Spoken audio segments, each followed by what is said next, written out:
This is the World Report of The Church of Jesus Christ of Latter-day Saints, April 2021. Coming up, the Church's partnership with Black 14 Philanthropy heals wounds from the past and brings hope to the present.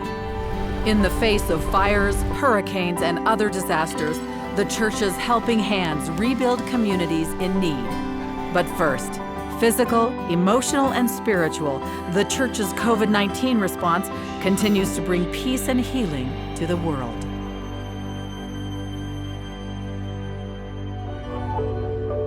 As the world continues to grapple with the ongoing coronavirus pandemic, the Church of Jesus Christ of Latter-day Saints has remained dedicated to fortifying the physical, emotional, and spiritual needs of the world. In November, global faith leader Russell M. Nelson shared a message about the power gratitude has in the lives of those who are struggling. No matter our situation, showing gratitude for our privileges is a fast-acting and long-lasting spiritual prescription. In his message, President Nelson invited the world to turn their social media into personal gratitude journals, and he called upon people to pray amid personal and civil unrest. What are the symptoms of the Latter-day Saint Charities, the humanitarian arm of the Church, announced its single largest donation to an organization to support UNICEF's efforts to protect children during the pandemic. We are pleased to offer a $20 million donation to UNICEF to support the global COVAX project, which seeks to provide 2 billion COVID-19 vaccine doses to vulnerable populations and healthcare workers in over 90 developing countries. Days following a joint news release, Presiding Bishop Gerald Cozet provided UNICEF with a thank you video explaining the critical value of the need and partnership. As members of a global community, we hold hope in our hearts, not only of overcoming the pandemic, but of seeing a brighter future for all children, their parents, and their families. This future becomes a reality as we follow the example of Jesus Christ in loving our neighbor and seeking out those in need. This donation is in addition to more than 1,000 other COVID-19 relief projects the Church and its members have supported in 152 countries, and it represents a small part of ongoing and future efforts to relieve suffering worldwide. Bishop Cozet also thanked church members and UNICEF. We are grateful to the members of our church and friends who have made this donation possible through their generous contributions to the humanitarian fund of the Church. We also express gratitude to UNICEF's team and organization. You have done so much to care for children and their families and help them meet their basic needs and fulfill their potential. Under the guidelines issued by local health officials and as a part of their ongoing support of immunizations and vaccinations, the Church's First Presidency, along with some members of the Quorum of the 12 Apostles and their spouse, received COVID-19 vaccinations in January. In an online statement, the First Presidency urged church members to help quell the pandemic by safeguarding themselves and others through immunization. The First Presidency further stated that individuals are responsible for making their own decisions about vaccination. The call to feed the hungry has always been a commission of Jesus Christ and His Church. But since the COVID-19 pandemic, the number of people in need of food has risen dramatically. During a visit to New York City in February of 2020, just prior to the pandemic, Elder D. Todd Christofferson of the Quorum of the 12 Apostles announced that the Church would donate food to 200 local pantries in more than 50 cities throughout the state, marking the 200th anniversary of the first time God the Father and His Son, Jesus Christ, appeared to Joseph Smith, an event known as the First Vision. We've been blessed by the Lord. We've been blessed by the generosity of the members of the Church and been able to, in this way, help in a great humanitarian cause in a crucial year and situation that none of us anticipated. As part of the year-long commemoration, more than 35 truckloads of food and commodities were shipped to New York from the Bishop's Central Storehouse in Salt Lake City, Utah. We've got about 135 contributions to food pantries in the New York City area because of the great need and because of all that is occurring at this time during a pandemic. It's as if the Lord knew in advance that there would be a need and provided an opportunity to provide for that need. Throughout the pandemic, the Emeryville Citizens Assistance Program, or ECAP, in Oakland, California, has been helping people in dire circumstances on a daily basis. We were already servicing a lot of people. As COVID continues, the lines grow longer. And just recently, Miller says he received a special invitation from the Church of Jesus Christ of Latter-day Saints to join Latter-day Saint volunteers, members of other faiths, and community-based organizations in the parking lot of the Oakland, California Temple to help offload, transport, and distribute 80,000 pounds of food donated from the U.S. Department of Agriculture's Farmers to Families Food Box program. Thank you. To some of Oakland and San Francisco's hardest-hit residents. We gathered here on Temple Hill in Oakland, invited many local churches, food pantries, other places that serve the homeless and others to come here and pick up the food, and we've coordinated the logistics to make all that happen. This is an example of blessed are they that do, not those that preach about only what needs to be done, but they know how to do it and they practice what they preach. We don't consider ourselves ECAP and LDS. We consider ourselves a big family here together, all working together to try to do something to help the people who really need it the most. From the Navajo Nation in the American Southwest to the Shoshone-Bannock tribes on the Fort Hall Reservation in southeastern Idaho, dozens of trucks from the U.S. Department of Agriculture have delivered more than 3.5 million pounds of fresh food to locations where Latter-day Saint volunteers are handing out food boxes to Native American families in need. We have about 6,000 tribal members on the Fort Hall Reservation, and I have seen a majority of families coming and taking advantage of the food distribution boxes. As a member of the church and also as a member of the Shoshone-Bannock tribe, to see these two communities come together to serve each other and to be able to bless lives has been close to my heart. Okay, you guys are full. Thanks. Have a great day. Okay, thank you. Coming up, I had the biggest picket sign walking in front Sunday services. healing wounds from the past and providing hope in the present. After 50 years, the church and Black 14 Philanthropy unite to serve.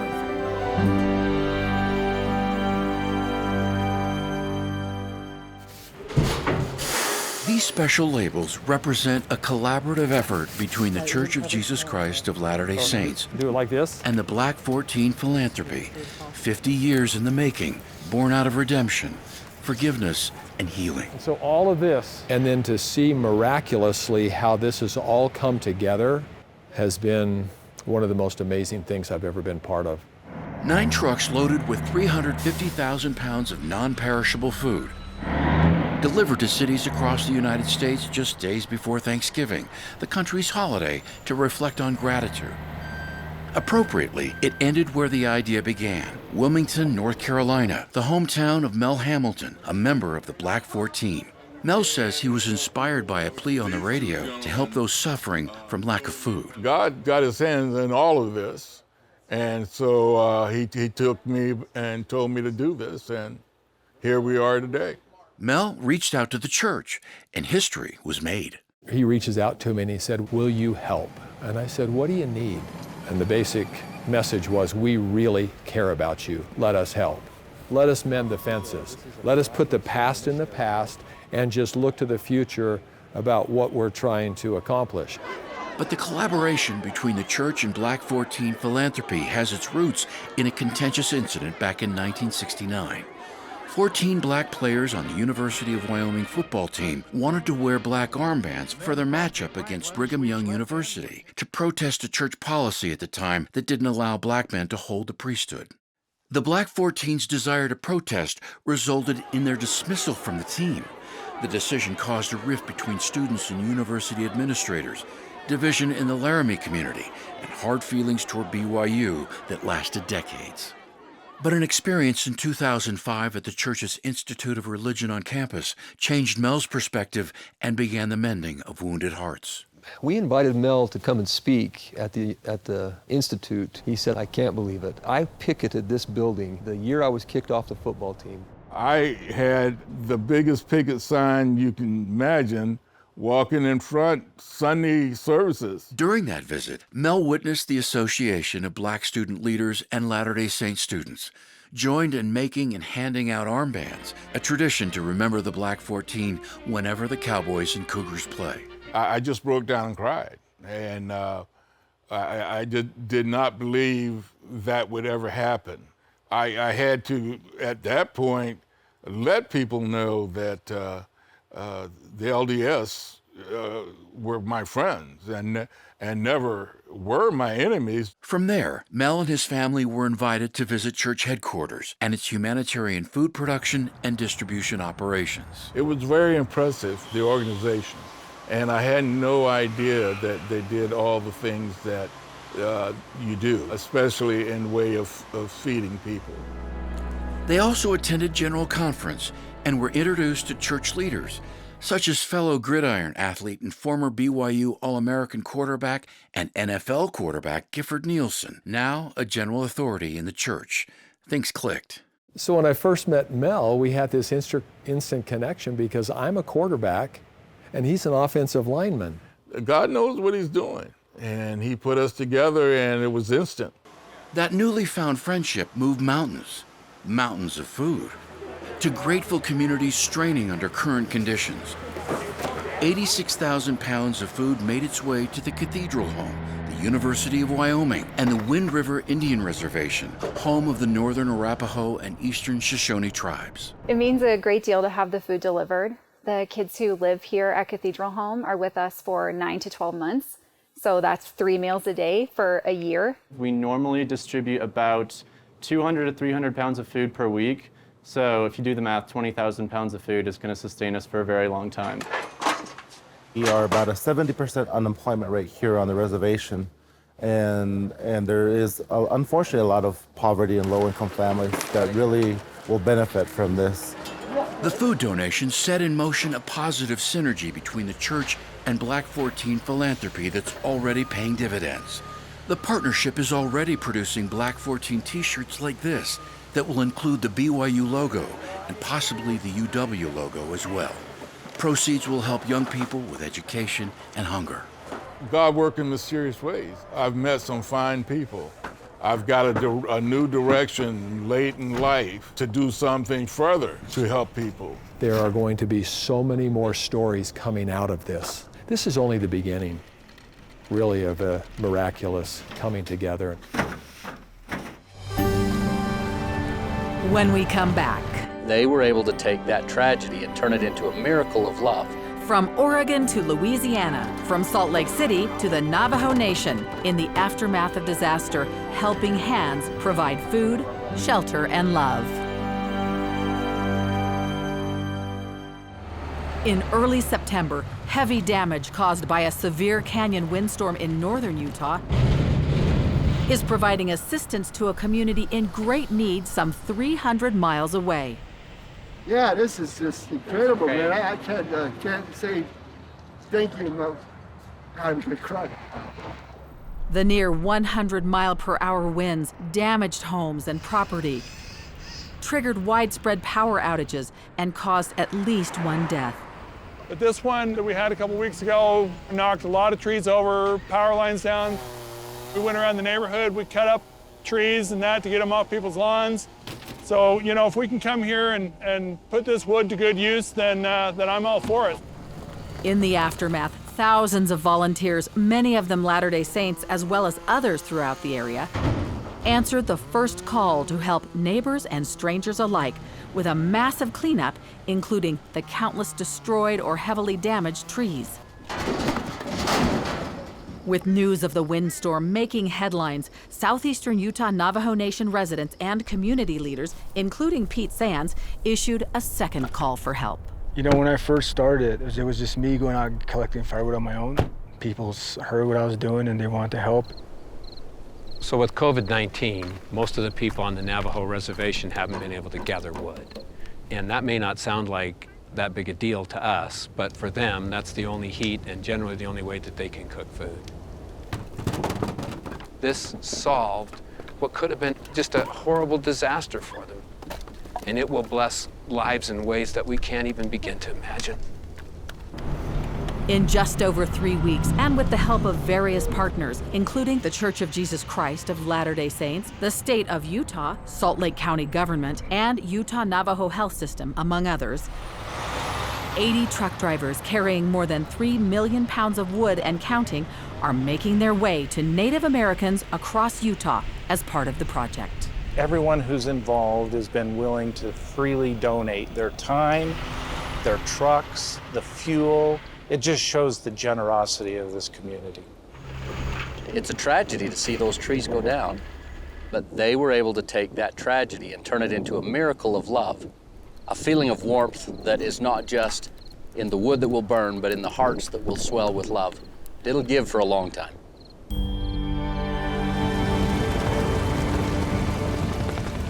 "2020 is the worst fire season on record along the U.S. West Coast. And in the aftermath, Latter-day Saints are helping rebuild lives. In early September, fast-moving fires destroyed more than 2,300 homes in the Rogue Valley near Medford, Oregon. My family lost their home. My mom lost her whole entire house. You know, you see so much devastation here, and it can really kind of get you down. You know, you drive through Talent and Phoenix and just see block after block after block of burned homes. The Gonzalez family lost their home in the fire. Taylor and Ann Cropper, a Latter-day Saint family with 5 children, invited the family to stay with them after learning they had nowhere to go. And so this is a really nice way to feel like to kind of remove some of that pain that you see. You know, you get to know that you're actually making a difference in someone's life. Missionaries from the Oregon Eugene mission of the Church of Jesus Christ of Latter-day Saints volunteered at the expo, where a shelter was set up for fire evacuees. Local church leaders in Oregon quickly jumped into action to serve their congregations and neighbors, even though many of them were evacuated from their homes. This has given me a bird's eye view of like the best of people. We've had cars donated, we've had money donated, we've had housing situations donated. People are so very good. Thought I had a clue of what I would be seeing, and then when I came through here, it was far worse than I expected. Fire devastated the town of Otis near the Oregon coast. Food boxes were assembled and given away to any in need. In the 2-person box, they would have some cold cereal, pancake mix. We determined that what we really needed to do was to bring food and water into the areas where people were coming back. We knew those were things that they could need. I've delivered 3 sets to 3 different widows that lost everything, and all 3 of them broke into tears crying, thankful because they didn't know how they were going to eat dinner that night. We talk about and we read about being firm and steadfast, and I'm so grateful that I have my testimony to rely upon, that I have church members that can buoy me up when I'm feeling weak.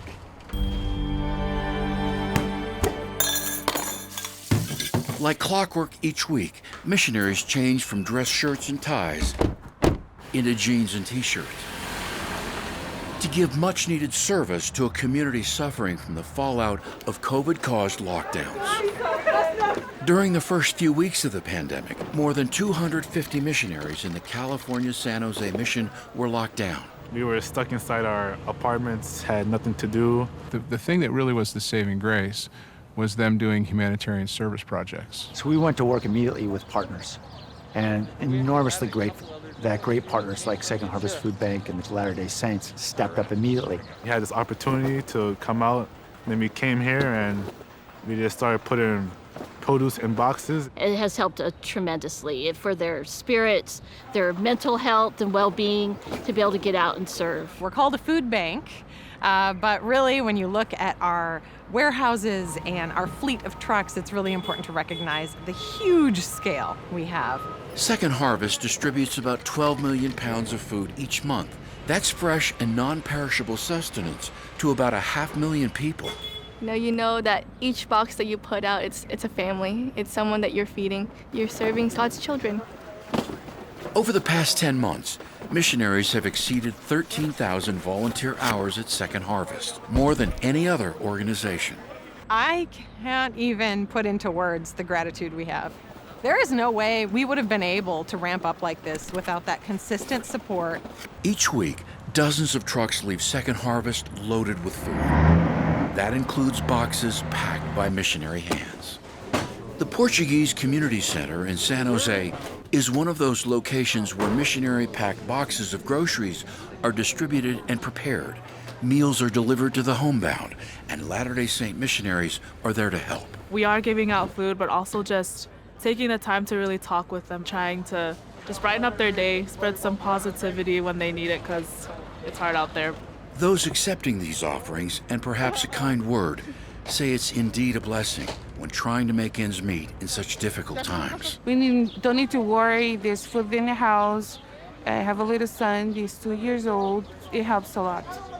About 30 miles southeast of San Jose, elders and sisters serving in Morgan Hill have filled another important need. Good job. Everything's folded. If it's not good enough for my own grandchildren, nobody gets it. Cecilia, with the help of her husband Gary, has worked hard to serve those in need in her community by offering a food pantry, clothing, and more. Necessity, born out of the COVID crisis, inspired another service, Para los Niños, for the children. It's free tutoring because these families do not have internet. To make it work, skilled volunteers were needed. Missionaries have been coming to us for 6 years, so they jumped right in, and they all speak Spanish. That is the beauty of it. Pero todos sus amigos están aquí cerca, entonces. So the kids, their native language is basically English. That's where we come in. We help the parents understand more English and help the kids understand their homework. Okay, más tiene, yeah. Diana says she's grateful for the help with her children's homework. Cuando llego a casa ya tienen la tarea hecha. Me gusta. Morgan Hill Mayor Rich Constantine says it warms his heart to see the outpouring of support for those in his city. Hi, Joy. Rich Constantine. Let me give you the elbow there. As a small city, we don't have the resources, so we have to really rely on our community, and especially the Church of Jesus Christ of Latter-day Saints helping out, Cecilia, and other organizations. If we didn't have those organizations, this city would not be thriving the way it is now. All combined, elders and sisters of the San Jose Mission have volunteered more than 25,000 hours in 10 months. That's more than 3,100 working days. These hours that they're putting in are not just exclusively for they as a missionary, but they're truly finding themselves to be a fellow citizen in Christ. These acts of kindness are not unique to this mission. They're happening in communities all over the world right now. Dedicated missionaries performing countless hours of service wherever they're needed.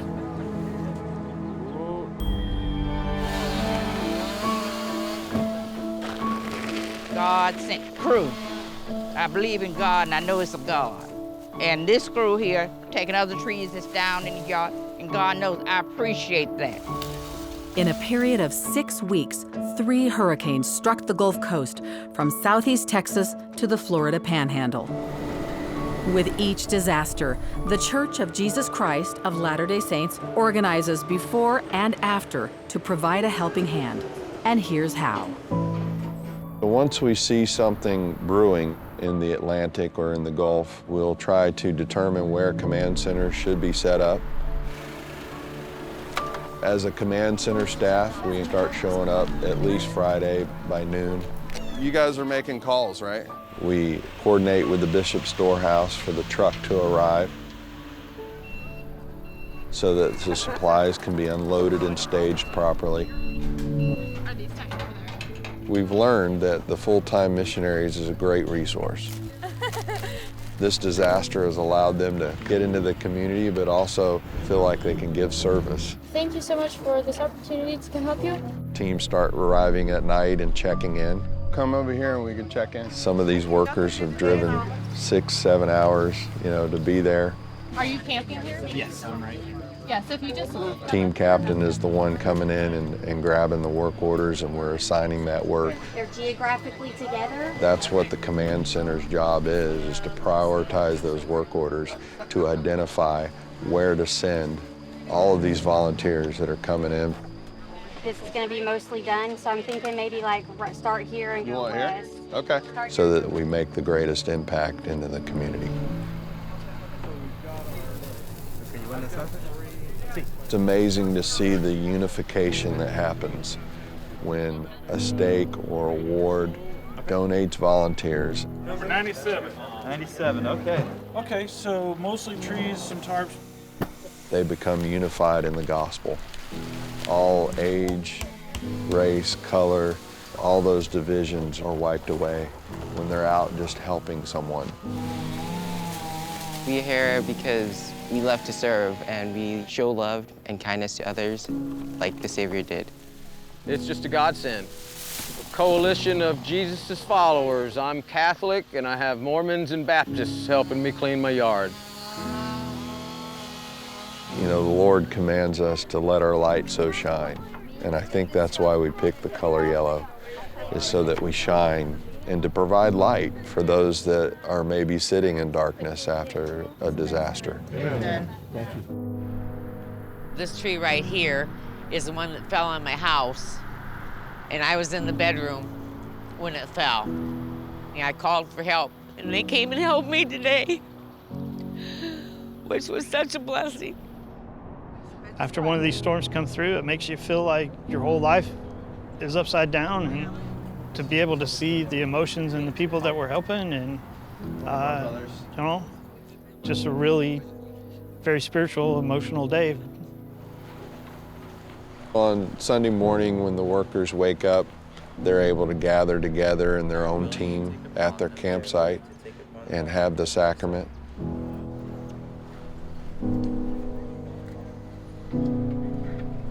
And they're able to start the Sabbath day off right.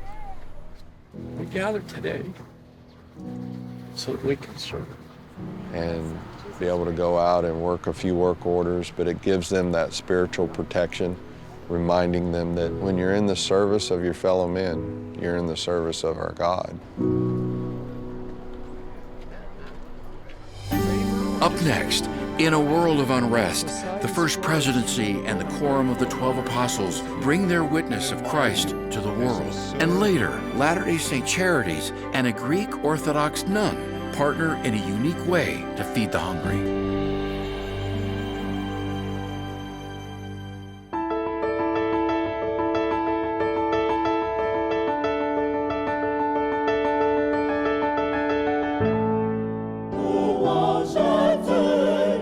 Nos chers amis à travers le monde, nous sommes si heureux d'être avec vous ce soir et de vous parler dans cette langue que nous aimons tant. Apostle Neil L. Anderson and his wife Kathy brought a familiar message to French-speaking Latter-day Saints, a message of hope and faith. Nous voulons renforcer ce en quoi vous croyez et vous encourager à avoir foi en ces choses qui ne sont pas vues, mais qui sont vraies. Held in February and March, a series of 6 virtual area devotionals were held with 6 apostles, reaching Latter-day Saints ages 18 to 30 on every continent. Brothers and sisters, can you see us? Can you hear us? You look good. We love and admire you as you serve in these challenging times. Holding a virtual devotional for missionaries around the world, Elder Dieter F. Uchtdorf of the Quorum of the 12 Apostles talked about the power of technology in modern missionary work. Using your smartphones, you find, teach, and guide people toward baptism who are living thousands of miles away and sometimes might not even speak your language.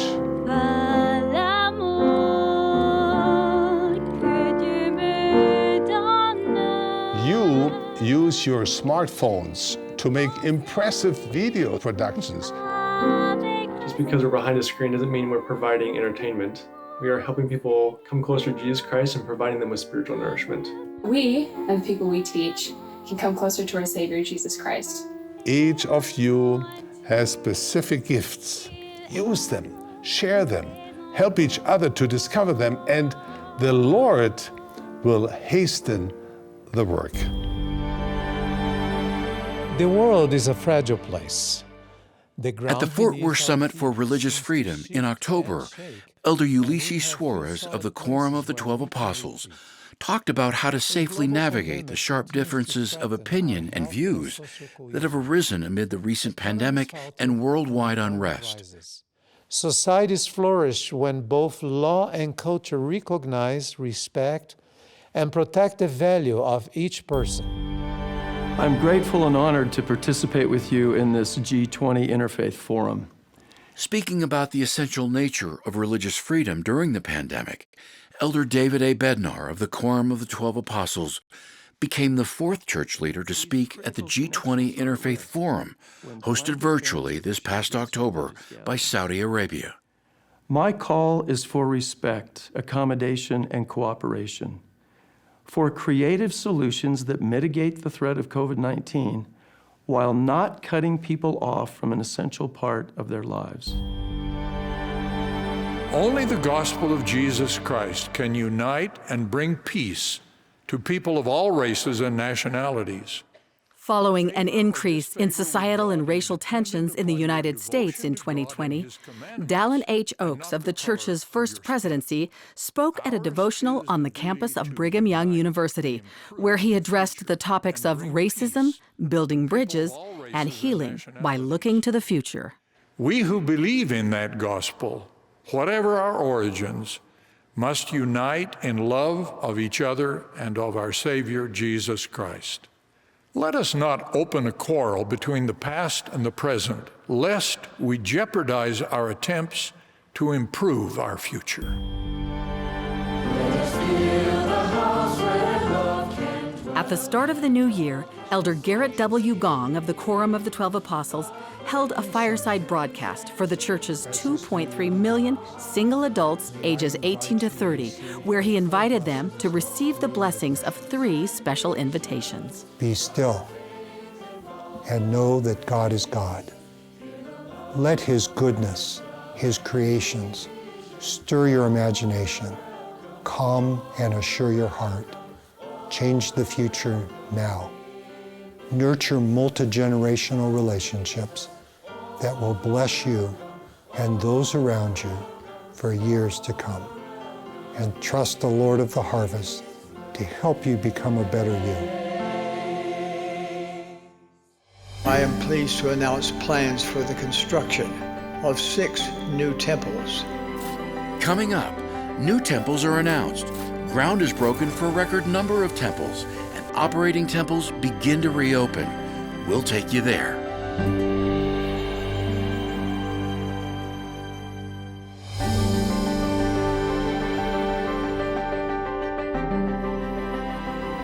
Despite the global pandemic, the rapid growth of temple building continues around the world. Now I am pleased to announce plans for the construction of 6 new temples. In the October General Conference, President Russell M. Nelson announced plans to construct new temples in Tarawa, Kiribati, Port Vila, Vanuatu, Linden, Utah, Greater Guatemala City, Guatemala, Sao Paulo East, Brazil, and Santa Cruz, Bolivia.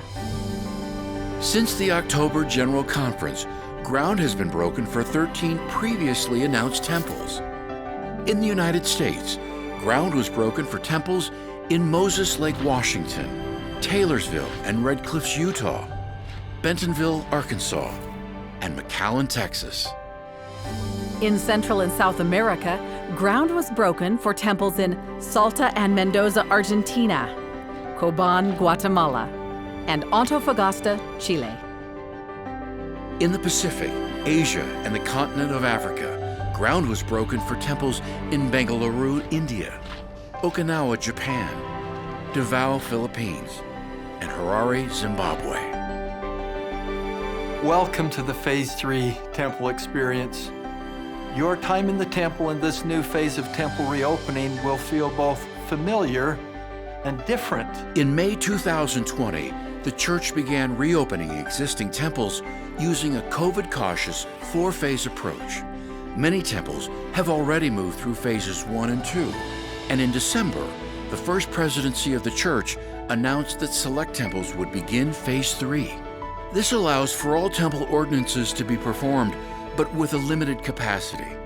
Temple visits need to be scheduled in advance, and full COVID-19 safety guidelines must be followed while in attendance. A list of temples entering phase 3, as well as detailed safety and scheduling guidelines, are available at newsroom.churchofjesuschrist.org.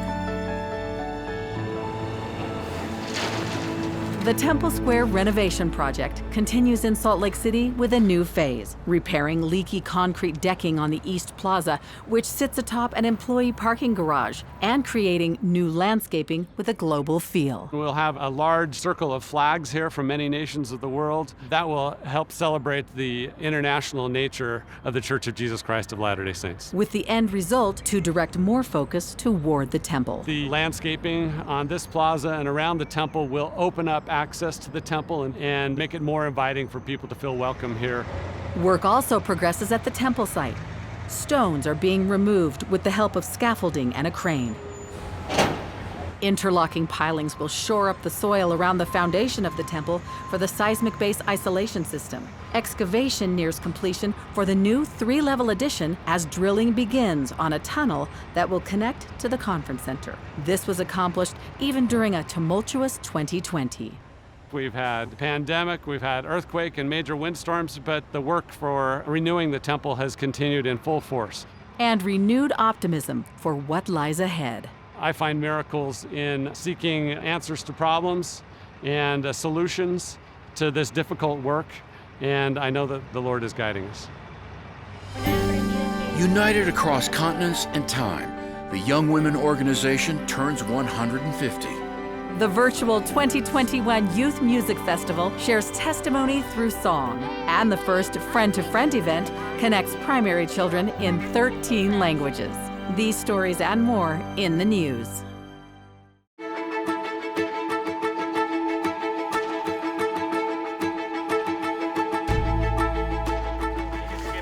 Latter-day Saints in communities across Texas are serving their neighbors after a winter storm with record-breaking snow, ice, and cold hit the state, leaving millions of people without power, food, and water. 36 semi-truckloads of food, water, and other supplies from the Bishop's Central Storehouse were sent to communities throughout the affected area. Latter-day Saints have been so fantastic to bless us with water that we can pass on and give to those neighbors in need. In late February, more than 1 million family history enthusiasts in over 235 countries participated in Roots Tech Connect 2021, making this the largest gathering in the event's 10-year history. That's what families are about. When push Participants comes to shove. heard from special keynote speakers, including Elder Jeffrey R. Holland of the Quorum of the 12 Apostles and his wife, Patricia. You are now, and you will be then, part of a family.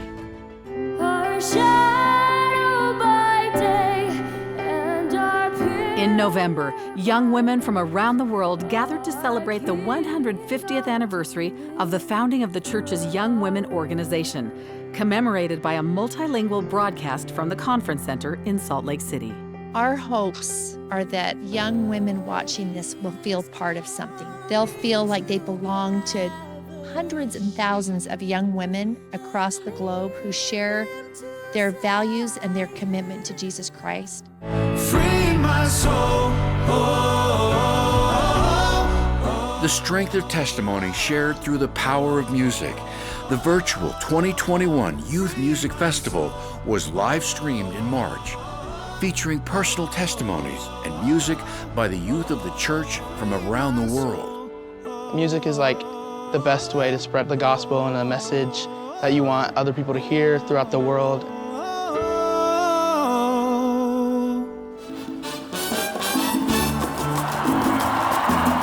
Luz de las Naciones, Light of the Nations, held a virtual performance in November and December, broadcasting a virtual Hispanic choir and video highlights from past performances. The Latino musical production showcased more than 1,000 cast members, dancers, singers, and performers, sharing the culture and faith of Latter-day Saints throughout Latin America. Hey everybody, I'm Payson. And I'm Brianna. Hosted by primary children and broadcast in 13 languages, the first ever Friend to Friend event was held in March. The activity-packed program invited children to participate in arts and crafts, sing-alongs, and messages to help them learn more about Jesus Christ. The program is also available in shorter segments that children, parents, and church leaders can use in their at-home gospel study.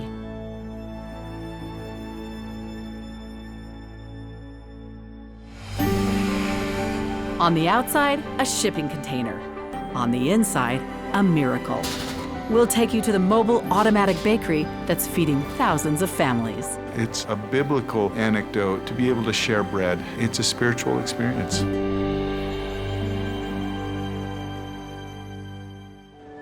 If you look at some of the pictures of children holding pieces of bread and eating that bread, warm bread, you can only imagine what that means. In northern Syria is a camp that is home to about 70,000 people. Most are displaced due to conflict in the region. I was ordained to go to Syria and serve there. And during this time, we had the war. And we experienced the distress of the Syrian people. We tried to help them in many ways. They had difficulties in having bread when they are in hard-to-reach areas where all the infrastructure are inexistent. But now, thanks to a partnership between Mother Agnes, a Greek Orthodox nun, and Latter-day Saint Charities, the humanitarian arm of the Church of Jesus Christ of Latter-day Saints, refugees in great need of food in Syria are receiving bread in an unprecedented way. With the help of a mobile automatic bakery, an innovative concept born out of hard work and inspiration. We took a couple of trips with Mother Agnes and visited various bakeries and seen how the process was. And we saw this one bakery that was a small bakery, which then gave us the ideas that, hey, we could do the same thing in a shipping container. A shipping container that can be transported into remote areas by land, air, or sea. The bread actually comes around and then back. We sat down in Mother Agnes's apartment that afternoon and drew out, literally on just scraps of paper, kind of a blueprint for what this would look like. And a few months later, there it was, with some help from a lot of really good, intelligent, and innovative people. With the capacity to produce up to 120,000 pieces of various Arabic bread types in a 24-hour period, the turnkey system now serves thousands of Syrians. 2 more mobile bakeries will soon be built in Lebanon, another country in desperate need due to food shortages. If you look at some of the pictures of children holding pieces of bread and eating that bread, warm bread, you can only imagine what that means. And it's a biblical anecdote to be able to share bread with others, and it's a spiritual experience.